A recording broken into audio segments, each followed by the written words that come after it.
기도하심으로 새벽 기도에 시작하겠습니다. 은혜로우신 하나님 아버지 감사합니다. 아버지께서 간밤도 저희들을 지켜주시고 오늘 하루를 시작하기 전에 아버지 앞에 나와서 우리가 기도할 수 있는 시간을 허락하신 은혜 감사드립니다. 아버지, 오늘도 우리의 기도를 들어 응답하여 주시고 오늘 주시는 아버지의 말씀이 오늘 하루 우리가 살아가는 데에 영의 양식이 되게 하시고 우리 삶의 힘이 되게 하시고 우리의 위로가 되게 하여 주시옵소서. 성령 하나님께서 우리와 함께 동행하여 주실 줄 믿습니다. 감사드리옵고 예수님 이름으로 간절히 기도드립니다. 아멘. 우리 찬송하시겠습니다. 찬송가 543장입니다. 어려운 일 당할 때 나의 믿음 적으나 어지하는 내 주를 더욱 어지합니다. 세월 지나갈수록 어지할 것뿐일세. 무슨 일을 당해도 예수 지합니다. 성령께서 내 마음 밝히 비춰주시네. 인도하심 따라서 주만 의지합니다. 세월 지나갈수록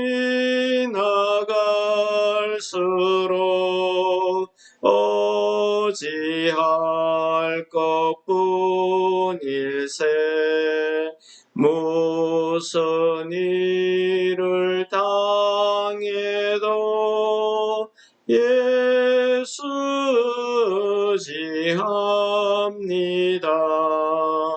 밝을 때의 노래와 어두울 때의 기도로 위태할 때 도움을 주께 간구합니다. 세월 지나갈수록 어지할 것뿐일세. 무슨 일을 당해도 예수 지합니다. 생명이 있을 동안에 예수 지합니다.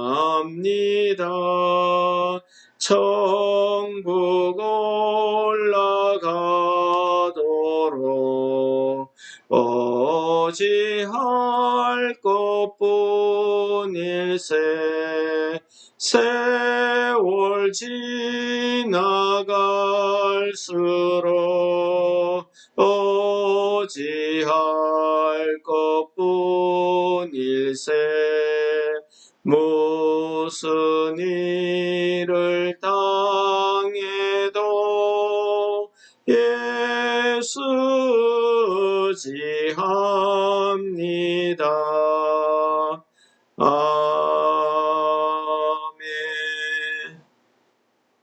오늘도 우리 창세기 20장을 1절부터 마지막 절까지 제가 읽어드리고 우리 7절을 중심으로 말씀을 전하도록 하겠습니다. 아브라함이 거기서 네게브 땅으로 옮겨가 가데스와 술 사이 그랄에 거류하며 그의 아내 사라가 자기 누이라 하였으므로 그랄 왕 아비멜렉이 사람을 보내어 사라를 데려갔더니 그 밤에 하나님이 아비멜렉에게 현몽하시고 그에게 이르시되 내가 데려간 이 여인으로 말미암아 내가 죽으리니 그는 남편이 있는 여자임이라. 아비멜렉이 그 여인을 가까이 하지 아니하였으므로 그가 대답하되 주여 주께서 의로운 백성도 멸하시나이까. 그가 나에게 이는 내 누이라고 하지 아니하였나이까. 그 여인도 그는 내 오랍이라 하였사오니 나는 온전한 마음과 깨끗한 손으로 이렇게 하였나이다. 하나님이 꿈에 또 그에게 이르시되 내가 온전한 마음으로 이렇게 한 줄을 나도 알았으므로 너를 막아 내게 범죄하지 아니하게 하였나니 여인에게 가까이 하지 못하게 함이 이 때문이니라. 이제 그 사람의 아내를 돌려보내라. 그는 선지자라. 그가 너를 위하여 기도하리니 내가 살려니와 내가 돌려보내지 아니하면 너와 내게 속한 자가 다 반드시 죽을 줄 알지니라. 아비멜렉이 그날 아침에 일찍이 일어나 모든 종들을 불러 그 모든 일을 말하여 들려주니 그들이 심히 두려워하였더라. 아비멜렉이 아브라함을 불러서 그에게 이르되 내가 어찌하여 우리에게 이렇게 하느냐. 내가 무슨 죄를 내게 범하였기에 내가 나와 내 나라가 큰 죄에 빠질 뻔하게 하였느냐. 내가 합당하지 아니한 일을 내게 행하였도다 하고 아비멜렉이 또 아브라함에게 이르되 내가 무슨 뜻으로 이렇게 하였느냐. 아브라함이 이르되 이곳에서는 하나님을 두려워함이 없으니 내 아내로 말미암아 사람들이 나를 죽일까 생각하였으며 또 그는 정말로 나의 이복 누이로서 내 아내가 되었습니다. 하나님이 나를 내 아버지의 집을 떠나 두루 다니게 하실 때에 내가 아내에게 말하기를 이후로 우리의 가는 곳마다 그대는 나를 그대의 오랍이라 하라. 이것이 그대가 내게 베풀 은혜라 하였으노라. 아비멜렉이 양과 소와 종들을 이끌어 아브라함에게 주고 그의 아내 사라도 그에게 돌려보내고 아브라함에게 이르되 내 땅이 네 앞에 있으니 내가 보기에 좋은 대로 거주하라 하고 사라에게 이르되 내가 언 1000개를 내 오라비에게 주어서 그것으로 너와 함께한 여러 사람 앞에서 내 수치를 가리게 하였노니 내 일이 다 해결되었느니라. 아브라함이 하나님께 기도하며 하나님이 아비멜렉과 그의 아내와 여종을 치료하사 출산하게 하셨으니 여호와께서 이왕에 아브라함의 아내 사라의 일로 아비멜렉의 집의 모든 터를 덮으셨습니다. 아멘. 여러분 오늘 20장을 읽으시고 어떤 생각이 드십니까? 저는 20장을 읽고 무척 당황했습니다. 우리가 생각하는 믿음의 조상 아브라함이 이제 하나님의 은혜를 받고 소돔과 고모라 땅에서 조카 롯을 구원하는데 하나님의 은혜를 입었던 사실이 있습니다.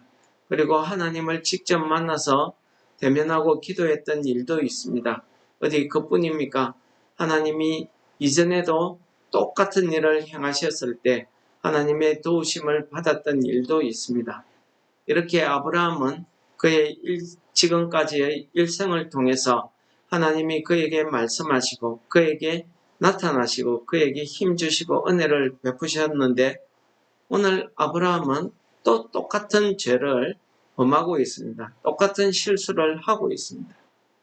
여러분 오늘 아브라함과 아비멜렉을 비교해 보시니까 어떤 느낌이 드십니까? 차라리 아비멜렉이 하나님이 택한 사람이었더라면 아비멜렉이 믿음의 사람이었더라면 우리에게 얼마나 은혜를 끼치는 그런 장면이 아닐 수 없습니다. 아브라함에 비해서 아비멜렉은 자기의 말대로 온전하고 깨끗한 손으로 하나님 앞에 행했습니다. 정직했습니다. 그에 비해서 아브라함은 어땠습니까? 자기 아내를 누이라고 거짓말합니다. 그가 목숨을 부지하기 위해서 자기 아내를 팝니다. 그리고 그 때문에 아비멜렉이 하나님으로부터 죽을 뻔한 이런 경고를 받습니다. 여러분 어떻습니까? 창세기 12장에서 아브라함은 자기가 가나안 땅을 떠날 때에는 이유라도 있었습니다. 가나안 땅에 기근이 들었기 때문에 그가 살기 위해서 애굽으로 내려갔다고 이야기했습니다. 그런데 오늘 본문 말씀에서는 이 아브라함이 왜 자기가 틀을 잡고 살고 있던 그 가나안 땅, 하나님이 주시겠다고 하셨던 그 은혜의 자리에서 떠나서 그랄 쪽으로 이사를 갔을까요? 하나님이 가라 한 것도 아닌데 왜 그랬을까요? 이 그랄은 나중에 블레셋이라는 블레셋 나라의 땅을 이야기합니다. 그가 왜 이렇게 블레셋 나라의 근처까지 내려갔을까요? 그리고 이런 오늘과 같은 이런 수모, 이런 창피를 당하고 있을까요? 여러분, 그럼에도 불구하고 하나님께서는 이 아비멜렉에게 하시는 일과 아브라함에게 베푸시는 이 은혜를 비교해 보면은 참 너무 불공평하다 싶을 정도로 하나님께서 아브라함에게 은혜를 베풀고 계십니다. 여러분, 하나님께서 아비멜렉에게 아브라함은 선지자라고 이야기합니다. 아브라함이 기도해야만 너는 살 수 있다고 이야기하고 있습니다. 여러분, 이게 웬 은혜인가요? 정말 아브라함이 이런 큰 은혜와 큰 축복을 받을 자격이 있다고 생각하십니까? 저는 오늘 본문 말씀에서 아브라함이 왜 이렇게 거듭 실수를 할까 하는 부분을 이렇게 찾아볼 수가 있었습니다. 아브라함이 11절에 아비멜렉에게 하는 그 변명을 한번 들어보십시오. 그는 이렇게 변명합니다. 이곳에는 하나님을 두려워함이 없으니 그렇습니다. 그 그랄 땅, 그 블레셋에서는 하나님을 믿지 않습니다. 그러니 하나님을 두려워하는 자들이 없지요. 죄악된 세상입니다. 왜 그걸 알고 그 자리에 갔을까요? 그렇다면 가지 말아야 되는 거 아니겠습니까? 그런데도 그는 그 자리를 갔습니다. 그리고 또 이야기합니다. 내 아내로 말미암아 사람들이 나를 죽일까 두려웠다. 애굽에서 했던 말 그대로 또 합니다. 그러면서 변명합니다. 물론 변명이 아니고 사실이죠. 사실이지만은 결국 자기 죄를 덮기 위한, 자기 실수를 덮기 위한 변명밖에 되지 않습니다. 사실 사라는 아브라함의 이복 누이입니다. 사실이긴 합니다. 그러나 변명밖에 되지 않습니다.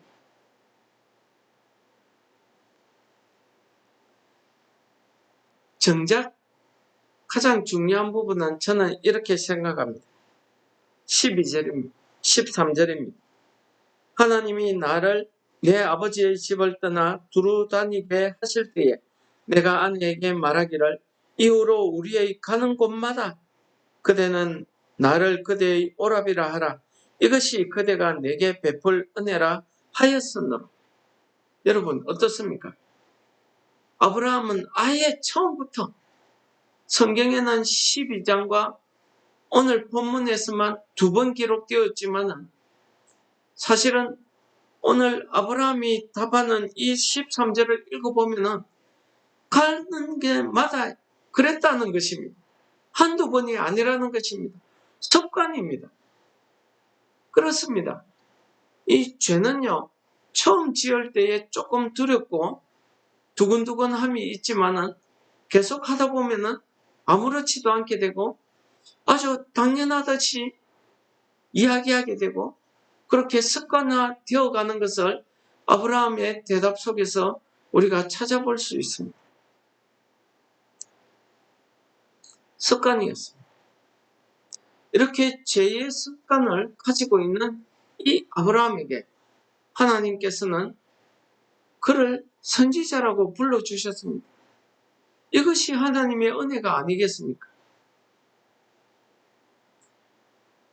바울 사도는 에베소 교회에 보내는 편지 가운데 에베소 4장에 가서 이렇게 이야기합니다.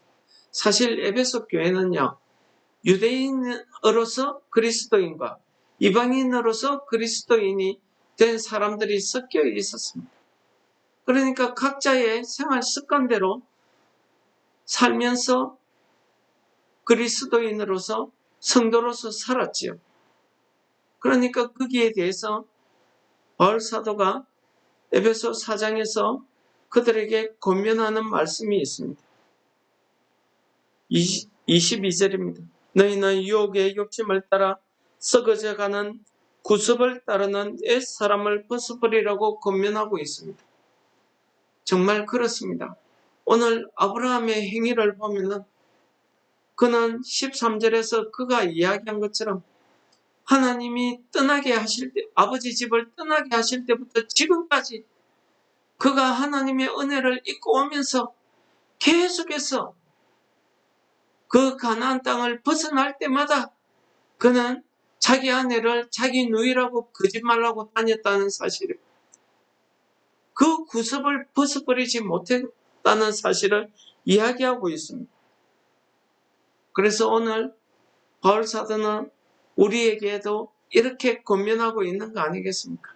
여러분, 유혹의 욕심을 따라 썩어져가는 구습을 따르는 옛사람을 벗어버리라고 이야기합니다.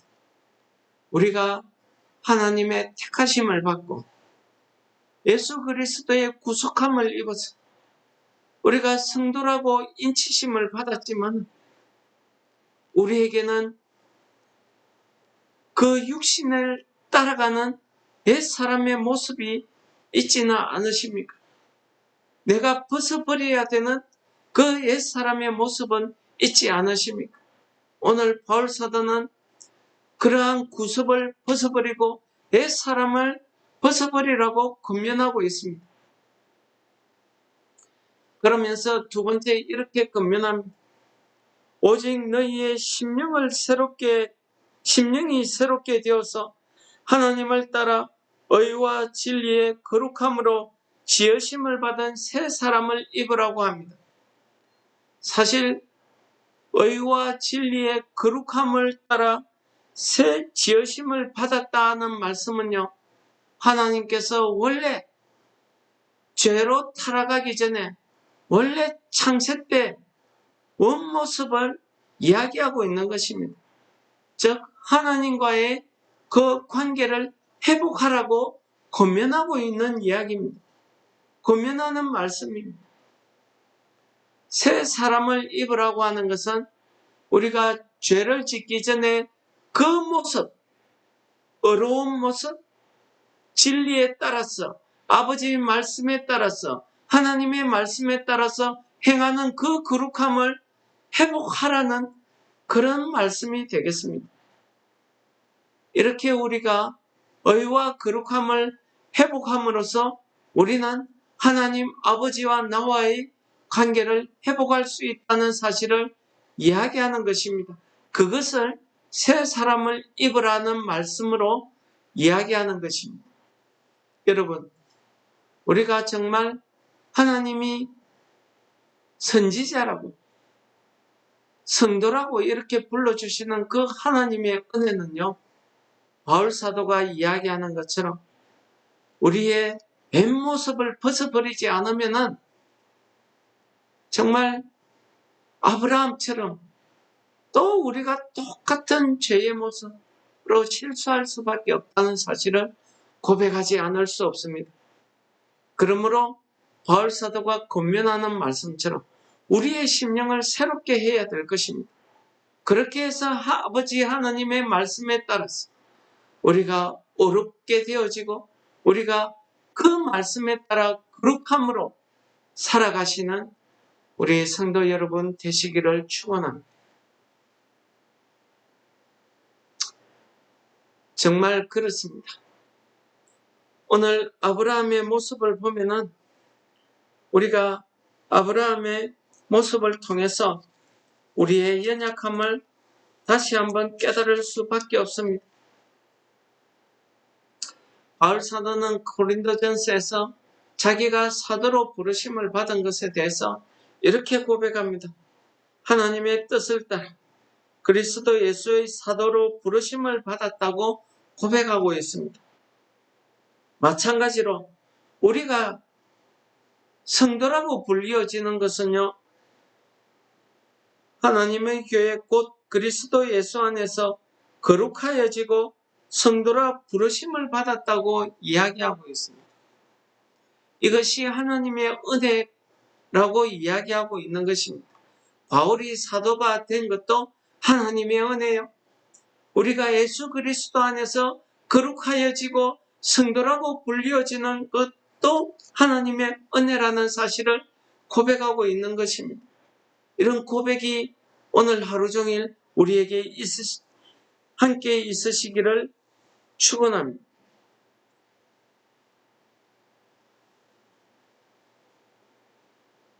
그러므로 바울 사도는 고린도전서 15장에서 이렇게 고백합니다. 나는 사도 중에 가장 작은 자라. 나는 하나님의 교회를 핍박하였으므로 사도라 칭함을 받기에 감당하지 못할 자라. 자기의 솔직한 심정, 자기의 솔직한 모습을 그대로 교회 앞에서 고백하고 있습니다. 그러면서 이렇게 이야기합니다. 그러나 내가 나된 것은, 바울 사도가 이제 사도가 된 것은 하나님의 은혜로 된 것이라고 고백합니다. 내게 주신 하나님의 은혜가 헛되지 아니하여서 내가 모든 사도들보다 더 많이 수고했다고 이야기합니다. 바울 사도의 수고가 어떠한 것입니까? 바울 사도는 사도가 된 이후에 하나님이 주신 그 은혜의 능력을 받아서 그가 지나가는 그림자만 봐도 죽었던 사람이 살아납니다. 그의 손수건만 얹어도 병자가 살아나는 그런 기적 같은 역사를 많이 일으키고 가는 곳곳마다 하나님의 교회를 세웠습니다. 그렇게 많은 일을 했지만 자기가 그렇게 할 수 있었던 것은 하나님의 은혜라고 이야기한 것입니다. 내가 한 것이 아니요 오직 나와 함께 하신 하나님의 은혜라고 고백하고 있습니다. 이런 고백이 오늘 우리에게도 있어야 될 줄을 믿습니다. 여러분, 오늘 하루 우리가 살아가면서 이 바울 사도가 한 이 믿음의 고백, 이 신앙의 고백이 우리에게도 있으시기를 축원합니다. 다 같이 기도하겠습니다. 하나님 아버지 감사합니다. 오늘 아버지께서 우리에게 주신 이 말씀을 통해서 우리가 다시 한번 아버지 하나님의 은혜를 깨닫습니다. 오늘 하루 우리가 살아갈 때에 바울 사도가 고백한 그 고백이 우리의 고백이 되게 하여 주시옵소서. 오늘 하루도 우리가 살아가면서 아버지의 은혜 속에서 살아갈 수밖에 없다는 사실을 우리가 말씀을 통해서 깨달았습니다.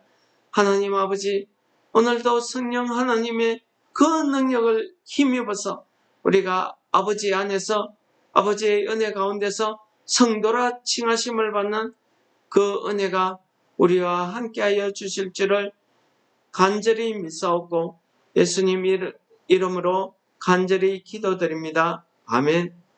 하늘에 계신 우리 아버지여, 이름이 거룩히 여김을 받으시오며 나라에 임합시오며 뜻이 하늘에서 이루어진 것 같이 땅에서도 이루어지이다. 오늘날 우리에게 일용할 양식을 주옵시고 우리가 우리에게 죄 지은 자를 사하여 준 것 같이 우리 죄를 사하여 주옵시고 우리를 시험에 들게 하지 마옵시고 다만 악에서 구하옵소서. 대개의 나라와 근세와 영광이 아버지께 영원히 있사옵나이다. 아멘. 우리 기도의 제목을 붙들고 하나님 아버지 앞에 기도하는 시간을 가지겠습니다.